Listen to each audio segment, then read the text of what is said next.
Hi good evening চ' এইটো ইলেক্ট্ৰষ্টেটিক্সৰ part number 2 video' হয় আমি ইয়াত ডিছকাছ কৰিম এতিয়া কুলম্ছ ল বিষয়ে ঠিক আছে আগৰ ভিডিঅ'ত আমি পঢ়িলোঁ what is charge quantisation of চাৰ্জৰ টাইপ কিমানটা আছে আৰু চাৰ্জ আৰু মাছৰ ডিফাৰেঞ্চটো কি হয় এইখিনি বেছিক কথা আমি পাৰ্ট 1ত পঢ়িলোঁ দেই এতিয়া আমি পঢ়িব লাগিব কুলম্ছ ল মানে চাৰ্জবিলাকৰ নেচাৰবিলাক কেনেকুৱা হয় সিহঁতে কেনেকুৱা ধৰণৰ ফ'ৰ্চ এক্সাৰ্ট কৰিব পাৰে আমি সেইটো পঢ়িম বুজি পালা আৰু ইলেক্ট্ৰষ্টেটিক্সত চাৰ্জৰ কণ্ডিশ্যনটো কি আছিলে যে চাৰ্জটো মুভ নকৰে কিহত থাকিব ৰেষ্টত থাকিব বুজি পালা এতিয়া সেই চাৰ্জবিলাকে মানে কেনেকুৱা ধৰণে ফ'ৰ্চ এক্সাৰ্ট কৰে এটা বেলেগ এটা ফ'ৰ্চ চাৰ্জৰ ওপৰত আৰু কিমানখিনি ফ'ৰ্চ এক্সাৰ্ট কৰিব দুটা চাৰ্জ পাৰ্টিকল আছে সিহঁতৰ মাজত ৰিপালশ্যন হ'ব নে এট্ৰেকশ্যন হ'ব যদি ৰিপালশ্যন হয় তো কিমানখিনি ফ'ৰ্চেৰে ৰিপালশ্যন হৈছে যদি এট্ৰেকশ্যন হয় কিমানখিনি ফ'ৰ্চেৰে এট্ৰেকশ্যন হৈছে এই গোটেইখিনি কথা পঢ়িম আৰু চাৰ্জৰ ইউনিট কি হয় গোটেইখিনি বস্তু পঢ়িম আৰু একদম চিম্পল কথা আৰু আমি দুই এটা নিউমেৰিকেল প্ৰব্লেমো কৰিম বুজিলা তো আমি ভিডিঅ'টো ষ্টাৰ্ট কৰিম তো কিহেৰে ষ্টাৰ্ট কৰিম Coulomb's law to the force of interaction between any two point charges is directly proportional to the product of the charges and inversely proportional to the square of the distance between them. এতিয়া এই বস্তুটো আমি ভালকৈ পঢ়িব লাগিব মেথামেটিকেলি তো দুটা point charge আছে এইটো এটা পইণ্ট চাৰ্জ এইটো এটা পইণ্ট চাৰ্জ ছাপ'জ এই পইণ্ট চাৰ্জটোৰ চাৰ্জ কিমান ধৰি লৈছোঁ মই Q1 আৰু এই পইণ্ট চাৰ্জটোৰ চাৰ্জ কিমান আছে Q2 আছে অ'কে এতিয়া এই চাৰ্জ দুটাৰ মাজত ডিষ্টেঞ্চ কিমান আছে ডিষ্টেঞ্চ আছে R মই R মানি লৈছোঁ এতিয়া এইটো ছাপ'জ পজিটিভ চাৰ্জ হয় এইটো ছাপ'জ কি হয় পজিটিভ চাৰ্জ হয় আৰু পজিটিভ চাৰ্জৰ মাজত কি হ'ব সদায় ৰিপালশ্যন হ'ব এতিয়া এই চাৰ্জ পাৰ্টিকল দুটাৰ মাজত অভিয়াছলি কি হ'ব এটা ইণ্টাৰেকশ্যন হ'বই কাৰণ ইহঁত দুটা ওচৰা ওচৰিকৈ আছে ইণ্টাৰেকশ্যনটো হ'বই হয় ৰিপালশ্যন হ'ব নহ'লে এট্ৰেকশ্যন হ'ব এতিয়া যিহেতু ছেইম চাৰ্জ হয় এতিয়াতো ইহঁতৰ মাজত কি হ'ব ৰিপালশ্যনে হ'ব এতিয়া ৰিপালশ্যন কি হয় এটা বেচিকেলি ফ'ৰ্চ হয় নহয় আৰু এই ফ'ৰ্চটো কোনে দি আছে চাৰ্জে দি আছে আৰু এই ফ'ৰ্চটো কি বুলি কোৱা হ'ব ইলেক্ট্ৰষ্টেটিক্স ফ'ৰ্চ বুলি কোৱা হ'ব কি বুলি কোৱা হ'ব ইলেক্ট্ৰষ্টেটিক্স ফ'ৰ্চ বুলি কোৱা হ'ব অ'কে সেই ইলেক্ট্ৰষ্টেটিক্স ফ'ৰ্চটো ভেলু কাৰ ওপৰত ডিপেণ্ড কৰিব এফটো কি হয় electrostatics force between the two charges Q1 and Q2 that electrostatic force is directly proportional to the product of charges কাৰ ওপৰত ডিপেণ্ড কৰিব প্ৰডাক্ট অফ চাৰ্জেছৰ ওপৰত ডিপেণ্ড কৰিব আৰু কেনেকৈ ডিপেণ্ড কৰিব ডাইৰেক্টলি প্ৰপৰ্চনেল যদি Q1টো ইনক্ৰিজ হয় F2 ইনক্ৰিজ হ'ব সেনেকুৱা কথা আৰু ইনভাৰ্চলি প্ৰপৰ্চনেল হয় কাৰ লগত ডিষ্টেঞ্চৰ লগত স্কুৱেৰ অফ দ্য ডিষ্টেঞ্চ এতিয়া ডিষ্টেঞ্চটো যদি বাঢ়ি যায় ইহঁতৰ মাজত ইণ্টাৰেকশ্যনটো কি হৈ যাব কমি যাব এতিয়া চাৰ্জ চোৱা তোমালোকে একদম সাধাৰণ কথা এইটো যদি ইহঁতৰ মাজত গেপটো বাঢ়ি যায় তে ইণ্টাৰেকশ্যন ফ'ৰ্চটো অভিয়াছলি কি হৈ যাব কমি গৈ থাকিব সেইটোৱে কথা আৰু এতিয়া আমি এই বস্তু দুটা কম্বাইন কৰি দিম কেনেকৈ কম্বাইন কৰিম চোৱা Q1 Q2 বাই কি হ'ল R স্কুৱেৰ হ'ল এতিয়া আমি গম পাওঁ এই প্ৰপৰ্চনেল চাইনটো গুচাই দিলে কি আহিব এটা কনষ্টেণ্ট আহিব Q1 বাই Q2 এইটো কি হ'ল R স্কুৱেৰ হ'ল অ'কে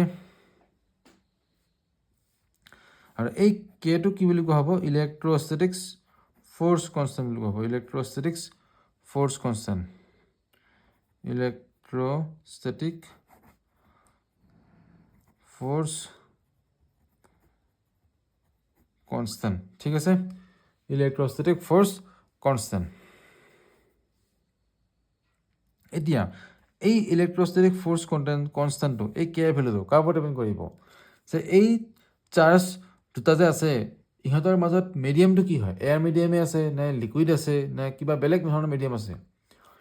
মানে আল্টিমেটলি ক'ব গ'লে মিডিয়ামৰ ওপৰত ডিপেণ্ড কৰিব এই চাৰ্জ দুটাৰ মাজত কি মিডিয়াম আছে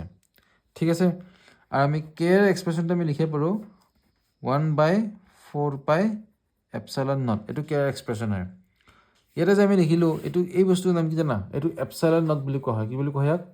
ইয়াক এপচাইলন নট বুলি কোৱা হয় এপচাইলন নট আৰু ই কি বুজাই আছে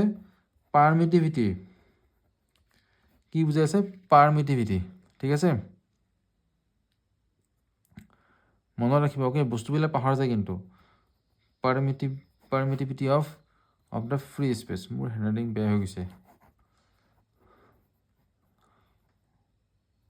পাৰমিটিভিটি অফ দ্য ফ্ৰী স্পেচ কি কাৰণে ক'লোঁ আমি ধৰি লৈছোঁ যে এই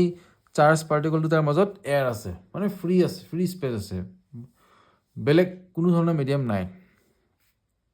বুজি পালা তো এতিয়া আমি এই কুৱেশ্যনটো আকৌ লিখিব পাৰোঁ তো Q1 Q2 4 pi epsilon naught r square তো এইটো কি হ'ল এটা ইলেক্ট্ৰষ্টেটিক্স ফ'ৰ্চ হ'ল বুজি পালা F equal to 1/4 pi epsilon naught Q1 Q2 by r square এতিয়া আমি এইটো epsilon naught permittivity of the free space ইয়াৰ আমি এতিয়া ডাইমেনশ্যন ওলাব লাগিব আৰু কি ওলাব লাগিব ইউনিট ওলাম বুজি পালা তো কেনেকৈ ওলাম চোৱা একদম চিম্পল কথা হয় চিম্পল মানে প্ৰায় চিম্পল আৰু কিন্তু ভালকৈ নপঢ়িলে এক্সামত কিন্তু এইখিনিয়ে পাজল লগাব তো ইউনিট অফ এপচাইলন নট তো আমি এফ ইকুৱেল টু কি পালোঁ F equal to 1/4 pi epsilon naught এইফালে কি আছে Q1 Q2 by কি আছিল r স্কুৱেৰ আছিলে বুজি পালা তো এপচাইলন নট ইকুৱেল টু কি হ'ব 1/4 pi f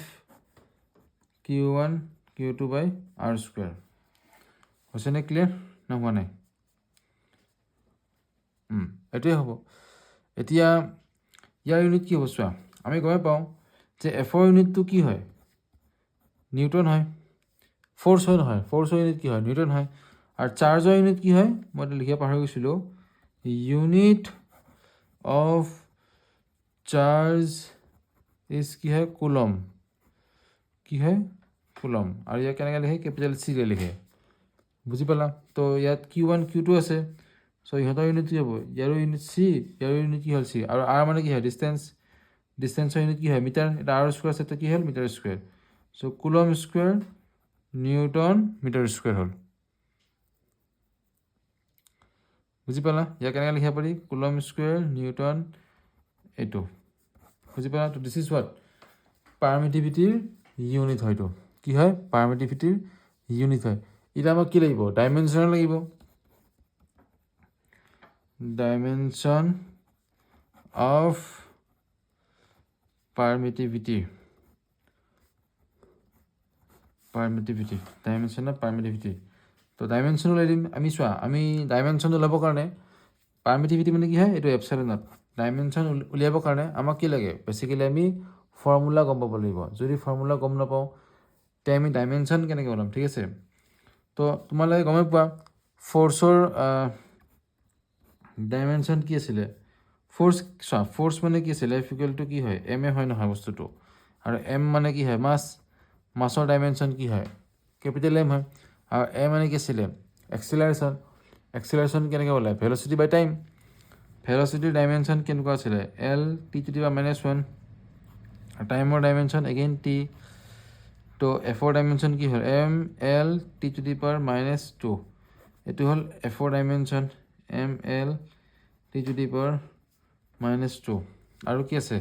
এই Q1 চাৰ্জৰ ডাইমেনশ্যন কি হ'ব চোৱা তোমালোকে যে ক্লাছ 10ত পঢ়িছিলা চাৰ্জ মানে কি আছিলে চাৰ্জটো কেনেকৈ ওলাব পাৰি কিউ ইকুৱেল টু কি আছিলে আই টি আছিলে নাই ইয়াতে আই টি কি আছিলে কাৰেণ্ট আছিলে আৰু টিটো কি হয় টাইম আছিলে ৰেট অফ ফ্ল' of charge is call what current কিমান ফাষ্টেৰে কাৰেণ্টবিলাক কি চাৰ্জবিলাক ফ্ল' কৰিছে সেইটোৱে কি ডিফাইন কৰে কাৰেণ্ট ডিফাইন কৰে so' I equal to Q by T এই ফৰ্মুলাটো ক্লাছ 10ত আছিলে এতিয়াও পাবা তোমালোকে চেপ্টাৰ নম্বৰ 3 এইটো চেপ্টাৰ নম্বৰ 1 হয় তো কিউ ইকুৱেল টু কি হৈ গ'ল আই টি হৈ গ'ল আৰু আই মানে কি হয় এম্পিয়াৰ এইটো টি আৰু চোৱা আইৰ ডাইমেনশ্যন কি হয় এ আৰু টাইমৰ ডাইমেনশ্যন কি হয় কেপিটেল টি তো ইয়াৰ ডাইমেনশ্যন কি হ'ল 80 হ'লে নাই বুজি পালা আৰু ডিষ্টেঞ্চৰ ডাইমেনশ্যন কি হ'ব মিটাৰ কি আচ্ছা মিটাৰটো ইউনিট হ'ল লেংথ তো এপচাইলন নটৰ এতিয়া ডাইমেনশ্যন কি হ'ব চোৱা এপৰ এতিয়া পাৰি চোৱা এইটো আছে নাই এফ আছে নাই এফৰ ডাইমেনশ্যন কি হয় এইটো M L T to the power -2 আৰু ইফালে Q1 Q2 ইয়াৰ ডাইমেনশ্যন কি হয় 80 তো এ স্কুৱাৰ টি স্কুৱাৰ হ'ল এইপিনে আছিলে আকৌ আৰ স্কুৱাৰ আছিল নাই তো ইয়াৰ ডাইমেনশ্যন কি এল স্কুৱাৰ তো কি হ'ব A square T square M L cube T to the power -2 তো এ স্কোয়াৰ m2 ওপৰত গ'ল কি হ'ব m two the power -1 l2 ওপৰত গ'লে কি হ'ব l টু দি পাৱাৰ -3 এইটো ওপৰত গ'ল টি টু দি পাৱাৰ 4 তো এইটো কিয়াৰ ডাইমেনশ্যন হয় এতিয়া পাৰমিটিভিটিৰ ডাইমেনশ্যন হয় বুজি পালা নাই বুজি পোৱা নাই হয় এইখিনি আৰু এতিয়া আমি এপচাইলন এটা ভ্যালু গম পাব লাগিব নহয় এপচাইলন এটা ভ্যালু কিমান হ'ব 8.85 10 টু দি পাৱাৰ -12 এইটো ভালদৰে মনত ৰাখিবা 8.85 10 to the power -12 ইউনিটটো কি হয় এইটো হয় কুলম স্কয়াৰ নিউটন এইটো বাস অল ক্লিয়াৰ তো এইখিনি হল আমাৰ কুলমছ ল এতিয়া আমি কুলমছ লৰ ভেক্টৰ ফৰ্মটো জানিব লাগিব বুজি পেলা একদম ইজি হয় তো কুলমছ লৰ vector form কুলমছ law in vector form এনেকৈ লিখোঁ ন এটা বেছি ভাল লাগিব কুলমছ ল ইন ভেক্টৰ ফৰ্ম ঠিক আছে এতিয়া মই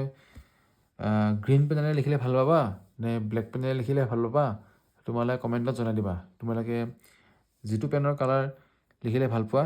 সেইটো পেনৰ কালাৰে মই ইউজ কৰিম ঠিক আছে বৰ্তমান তোমালোকে একো কোৱা নাই সেইকাৰণে মই এইটো ইউজ কৰি আছোঁ তো ইলেক্ট্ৰষ্টেটিক ফৰ্চটো কেম পাইছোঁ F = 1/4 পাই এপচাইলন নট Q1 Q2 বাই কি আছিলে R স্কয়াৰ ইয়াক এটা ভেক্টৰ ফৰ্মত লিখিম আমি যে পঢ়িছিলোঁ ক্লাছ 11তো পঢ়িছিলোঁ ভেক্টৰৰ কথা আমি পঢ়িছোঁৱেই তোমালোকে যদি ভেক্টৰৰ কথা বুজি নোপোৱা প্লেলিষ্টত যাবা তাতে